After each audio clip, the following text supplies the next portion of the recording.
Jadi baru-baru ini ada beberapa orang konten kreator dari negara tetangga kita yaitu Malaysia yang membuat sebuah postingan video berupa ungkapan keresahan karena melihat kenyataan bahwa film mereka tidak mendapatkan sambutan yang baik di Indonesia. Ceritanya ada satu judul film Malaysia yang berhasil memikat jutaan penonton di negara asalnya tersebut tapi justru tidak mendapatkan sambutan di negara kita. Judul filmnya adalah Sheriff. Universe, nikmatilah menu gorengan sedap kita yang satu ini.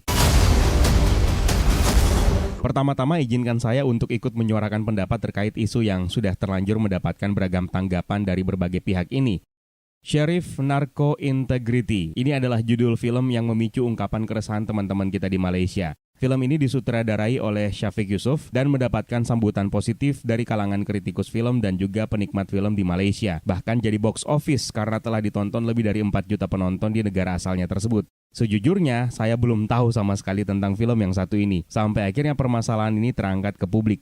Film ini kemudian dirilis di Indonesia oleh CBI Pictures pada tanggal 23 Mei 2024 lalu dengan judul Sheriff Narcotics and Integrity, serta mendapatkan reaksi positif dari Joko Anwar. Dan faktanya sendiri, Joko adalah idolanya sang sutradara film ini. Sayangnya, sambutan positif dari sang sutradara tidak berimbas positif terhadap pencapaiannya di jaringan bioskop di seluruh Indonesia. Film ini hanya mampu bertahan kurang lebih seminggu di layar lebar bioskop tanah air dan akhirnya harus pamit dengan begitu cepat. Nah, menariknya, berbanding terbalik dengan pernyataan kekecewaan beberapa konten kreator Malaysia, sang sutradara sendiri dengan bijak menyadari bahwa kegagalan dalam tanda kutip tersebut tidak ada kaitannya dengan sentimen negatif atau anti film Malaysia di Indonesia. Syafiq malah dengan bijak mengambil ini sebagai sebuah pembelajaran, di mana beliau akan bersikeras untuk memperbaiki kualitas filmnya di masa yang akan datang, agar bisa mendapatkan sambutan positif di pasar internasional termasuk Indonesia. Sampai di sini saya menyatakan hormat dan respek terhadap sang sutradara. Di segmen terakhir, saya akan membahas mengenai film tersebut, namun landasannya hanya berdasarkan trailer yang saya tonton. Karena sebenarnya saya belum pernah menonton filmnya sama sekali. Jadi dalam pembahasan ini, saya hanya bisa memberikan informasi yang semaksimal mungkin dari sumber yang sangat minim yang bisa saya dapatkan berdasarkan trailernya. Yang jelas tidak akan bisa dijadikan sebagai sebuah patokan, karena biasanya apa yang ditampilkan di trailer belum tentu akan sejalan dengan apa yang disajikan melalui filmnya. Jadi kadang-kadang dalam trailer kita lihat biasa aja, tapi dalam film ternyata sajiannya spektakuler. Bisa jadi juga sebaliknya, dalam trailer terkesan keren, tapi ketika disajikan dalam film ternyata biasa aja. Sekali lagi tidak fair ketika kita menentukan sebuah penilaian hanya berdasarkan trailer saja. Mesti ditonton terlebih dahulu. Tapi ya gimana lagi, filmnya sudah tidak tayang di bioskop Indonesia.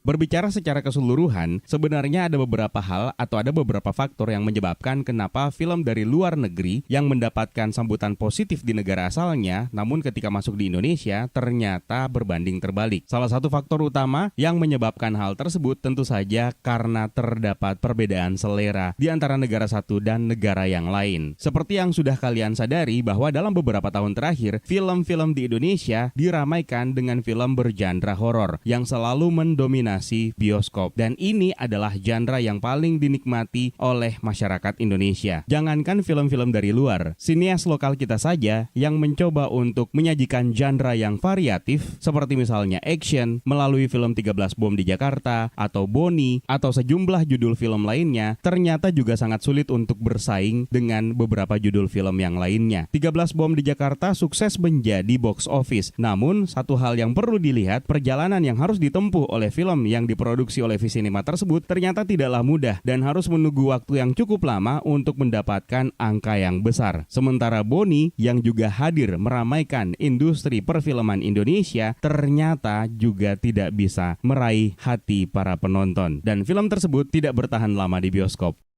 Faktor yang berikutnya adalah waktu perilisan. Hal ini juga perlu untuk diperhatikan karena ada beberapa judul film Hollywood yang akhirnya masuk ke Indonesia dan diharapkan bisa meraih jumlah yang cukup banyak di bioskop, namun pada kenyataannya malah kalah bersaing dengan film-film lokal. Contoh yang paling nyata adalah film Doctor Strange in the Multiverse of Madness yang kalah telak raihan jumlah penontonnya jika dibandingkan dengan KKN di Desa Penari. Tahun ini Godzilla x Kong The New Empire juga harus bersaing bersaing dengan dua judul film lokal yang merajai bioskop, yaitu Siksa Kubur dan Badarawuhi di Desa Penari. Meskipun memiliki nama besar, ternyata Godzilla X Kong The New Empire juga kalah bersaing dengan Siksa Kubur dan Badarawuhi di Desa Penari. Perilisan film Sheriff di Indonesia juga ternyata dirilis pada waktu yang tidak tepat, karena pada saat itu ada beberapa judul film yang sedang tayang, dan salah satunya yang merajai bioskop adalah Vina Sebelum 7 Hari. Tidak lama setelah popularitas film tersebut menurun, satu judul film impor lainnya yang akhirnya menggantikan tahta dari Vina Sebelum 7 Hari adalah film dari Thailand yang berjudul How to Make Millions Before Grandma Dies, yang begitu ramai mendapatkan perhatian penonton Indonesia. Dan berkaitan dengan judul yang satu ini juga sebenarnya sesuai dengan segmen pasar atau selera dari masyarakat Indonesia, di mana selain genre horor, masyarakat Indonesia juga sangat meminati film dengan genre drama. Inilah yang akhirnya semakin menyulitkan film Malaysia tersebut untuk berbicara banyak di market Indonesia. Nah, justru yang menjadi pertanyaan saya adalah kenapa film ini tidak dipromosikan dengan gencar? Karena buktinya ada banyak dari kita di Indonesia yang tidak mengetahui tentang film yang satu ini. Harusnya jika Malaysia berniat untuk mengekspor filmnya untuk bisa masuk ke Indonesia, harusnya disertai dengan strategi promosi yang bisa menarik minat bagi calon penontonnya. Sebuah strategi yang bahkan industri film lokal kita harus memutar otak mereka untuk melakukannya.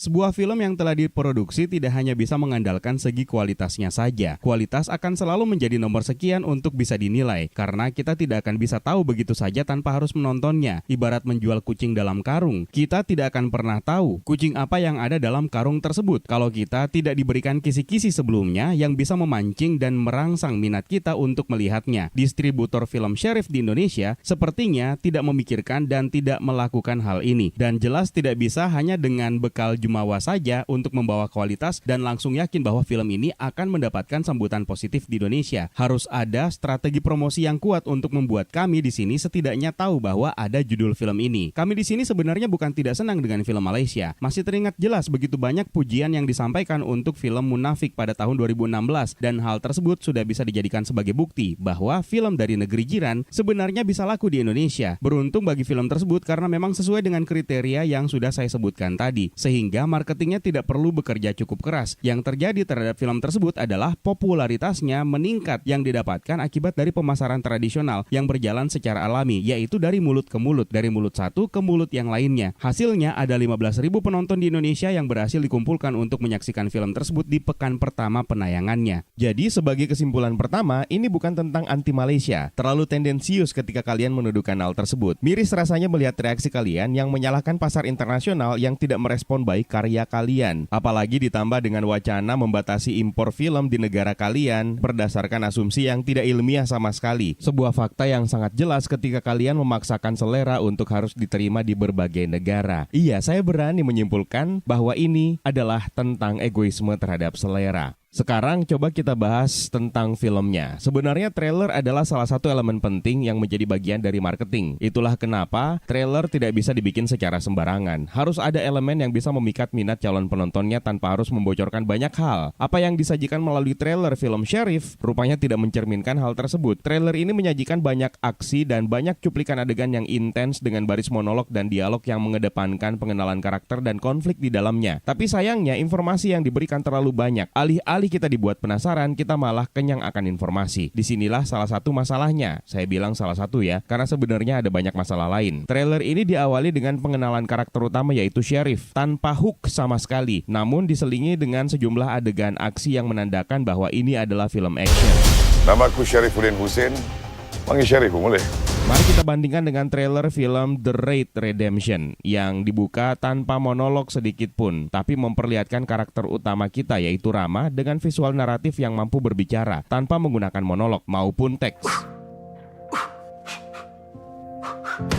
Pembukaan trailernya menyajikan begitu banyak informasi yang membuat kita penasaran untuk membuktikannya. Kembali lagi ke Sheriff, judulnya adalah namanya, yaitu Sheriff. Sementara trailernya langsung dibuka dengan karakter utamanya menyebutkan namanya sendiri. Sudah ada informasi repetitif yang bisa kita terima di sini. Dan ini terlalu mubazir, padahal bisa diisi dengan adegan yang menjadi unggulan untuk memperlihatkan sisi menarik sang tituler yang diperankan oleh Zul Arifin ini, yang sekaligus bisa menguatkan alasan kenapa namanya dipakai sebagai judul. muncul. Nah, bukannya fokus kepada sheriff itu sendiri, trailer ini malah memperkenalkan supporting karakter yang namanya Jennifer Wong yang diperankan oleh Elizabeth Tan. ASP Jennifer Wong, D1 Special Detective. Just call me Jane. Cara memperkenalkan karakter ini justru jauh lebih menarik ketimbang cara memperkenalkan karakter sheriff itu sendiri. Ekspektasi saya sangat tinggi terhadap karakter ini karena sampai-sampai dapat spotlight besar dalam trailer. Untuk yang sudah nonton, bagaimana dengan karakter ini? Apakah perannya vital? Tapi harusnya dia penting ya sebagai karakter. Dan seperti yang saya bilang tadi, trailer ini berisi terlalu banyak informasi dan adegan yang ditumpuk-tumpuk sehingga kita berpotensi kehilangan minat untuk menontonnya. Kita udah langsung dikenalin bahwa ada sosok Matt Killer yang merupakan pengkhianat di jajaran kepolisian yang dihadapi oleh mereka. Dalam film sejenis Whodunit, ini adalah sebuah kesalahan karena telah memasangnya di trailer. Tinggal berharap saja sama cara mereka menyajikan How to Catch Them. Contoh yang lebih dekat, film 13 Bom di Jakarta adalah film Whodunit dan trailernya tidak memberikan clue sama sekali tentang siapa dalang di balik 13 bom di Jakarta tersebut. Poin berikutnya yang membuat saya kurang tertarik adalah ketidakmampuan editing untuk memikat saya secara psikologis melalui visualnya. Ada banyak adegan yang dalam perspektif saya terlalu biasa sebagai sebuah film import. Minim kreativitas dari segi editing dan kamera movement. Dan yang paling aneh adalah inkonsistensi gradasi warnanya. Bahkan ada satu adegan yang komposisi dan gradasi warnanya terlalu jenuh dan kontras dengan tema. Padahal sebenarnya warna bisa sangat efektif dalam mempengaruhi mood dan respon emosional penonton. Mohon maaf nih ya, nontonin trailernya malah membawa kesan kalau saya sedang menunggu sebuah FTV. Tidak banyak hal menarik yang bisa saya temukan dalam trailernya, karena semuanya very common di Indonesia, yang penontonnya sudah punya selera yang sangat tinggi. Terakhir di bagian penutup trailer, yang seharusnya menjadi cliff, membuat saya penasaran, malah disajikan dengan fighting koreografi yang juga very common. Kalau mau melihat contoh trailer yang ditutup dengan cliff, tonton saja trailer The Raid Berandal.